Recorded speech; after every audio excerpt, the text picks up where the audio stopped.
Okay guys, so I've got a little update on my Absima. Basically I've changed the ESC and motor to 4S, as the problem I was having with my previous 3S setup was the ESC was playing about and so forth. I found a 120 amp ESC I had two of them, to be honest with you. One was blown and the other one I've brought a new programming card. If I grab that, I brought a new programming card. I've got two types of Hobbywing programming cards, and none of these programming cards programs the ESC I had. I've seen some people talk about plugging it into where the fan goes, but the fan on the ESC only has two pins, and I don't have any kind of connection or connector that connects to two pins that can plug into it. So there's just no way I can actually program this ESC or set the throttle range. I can't find any instructions for it. I can't find where I put the manual that came with it that shows how to do it, but even then it weren't running right. So I've just scrapped that one. I've put in a 120 amp Octave, which I've not had any problems with, and I've fitted a 4S motor. I've fitted a 32 pinion. I didn't think it would fit. So anybody that does have an Absima or even HSP, I actually fitted this pinion into this motor mount, literally both screws right as far across as it will go. And I mean, guys, like, it's literally just gives me the mesh. Like, there is the tiniest little rattle, you know, in the gears, like to show that it's not completely tight. So it's very close, but it's not tight. Well, I had to put paper in there, you know, really force the paper down in there to get it in between, and then I tightened it up. So when I pulled the paper out, it was perfect. So yeah, you know, that's good. I've had it out already on 4S with this big 4S 100C discharge. It's a 50C burst to 100C max discharge. I mean, running on this one, I had it on the GPS outside my house, and that was running 40 mile an hour with the 4S setup. Whereas with the 3S setup, I was getting, was it 42 or something like that? So, you know, running 2S on a 3S setup, you do go slightly quicker. Obviously, because this 4S motor wants more power, if that makes sense. So, you know, running on 2S, you're not giving the motor what it really wants, so you lose a bit of speed. And it'll be the same on 3S. I'll lose a little bit of speed because I'm still not giving the motor its full potential. But when I go to 4S, yeah, that's when you see the motor do its thing.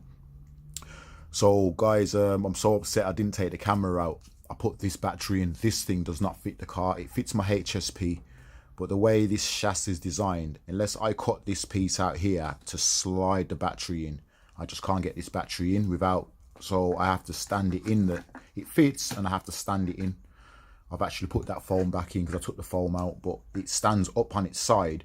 But then the problem I have is I can't put the body down to clip on the clip. It sits just above it, the battery keeps the body up, so I just put a strap, Velcro strap, you know, around the body just to hold the body on, to have a quick run and see what it's like on 4S.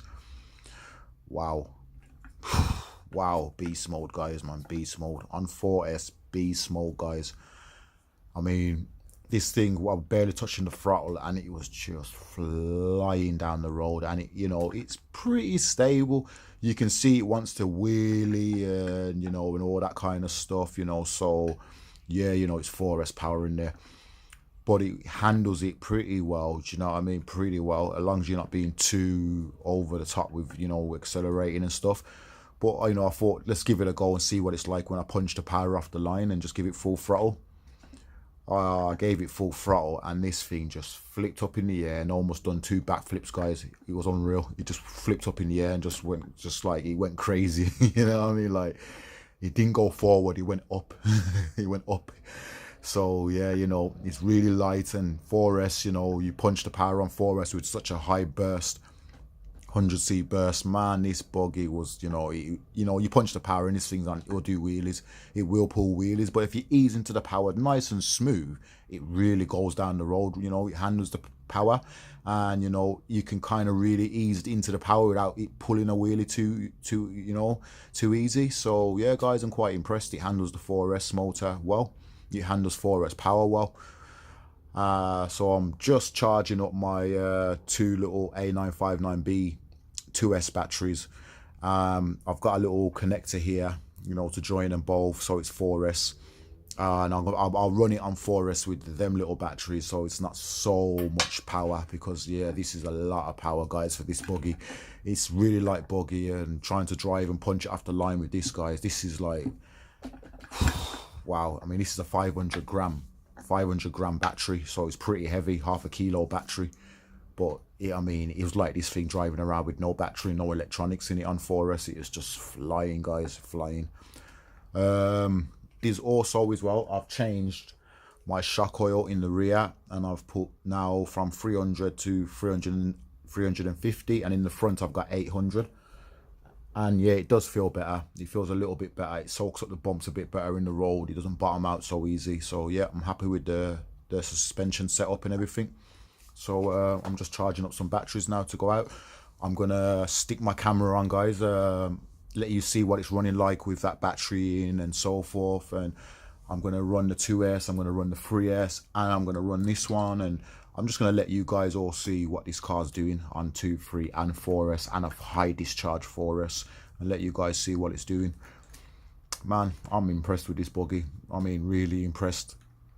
I bumped it earlier in the back garden just testing, and I bumped into a wall, like kind of at that angle, hit into the wall, and it just popped off the link here. It didn't bend anything, break anything. This link just popped off, so I just clipped it back on. And yeah, this is why I'm leaving it all as it is, plastic and stuff like that, and just see how well it can handle 4S and 2S and 3S. And I mean, I'm not happy with these dog bones and stuff. I may change to the universals, because the universals take up a lot of that slack. So I may change the universals, but at the moment I'm not really too bothered, guys. Like I say, this is just something I want to bash around. As you can see, I've got different wheels on there. I'm actually waiting for the spacers so I can put the front wheels that come with these wheels. They are narrow, the same as what was on there, but for some reason, the way the wheels insides and the bolts are set, the inside of the wheels that go to match the rear rub on the link.